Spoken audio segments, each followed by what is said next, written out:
पाकिस्तान की world cup में बदतरीन कारकर्दगी, बाबर आजम का कप्तानी से मुतालिक बड़ा बयान। पाकिस्तान का वर्ल्ड कप में सफर तमाम हो चुका है। अमेरिका और भारत से पैर दर पे शिकस्तों के बाद कौमी क्रिकेट टीम को सख्त तनकीद का सामना है। आयरलैंड के खिलाफ अपने वर्ल्ड कप के आखिरी मुकाबले के बाद मीडिया से गुफ्तगू में कप्तानी से मुतालिक सवाल पर बाबर आजम ने वाज़ेह कर दिया कि क़यादत छोड़ना पड़ी तो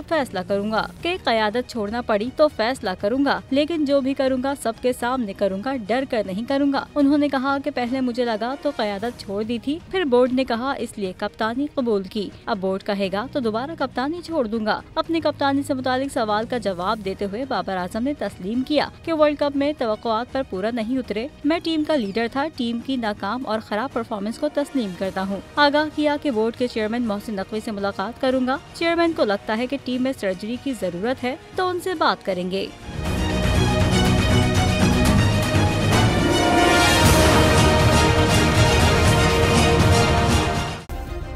सब्सक्राइब करें और बेल दबाएं ताकि कोई खबर रह न जाए।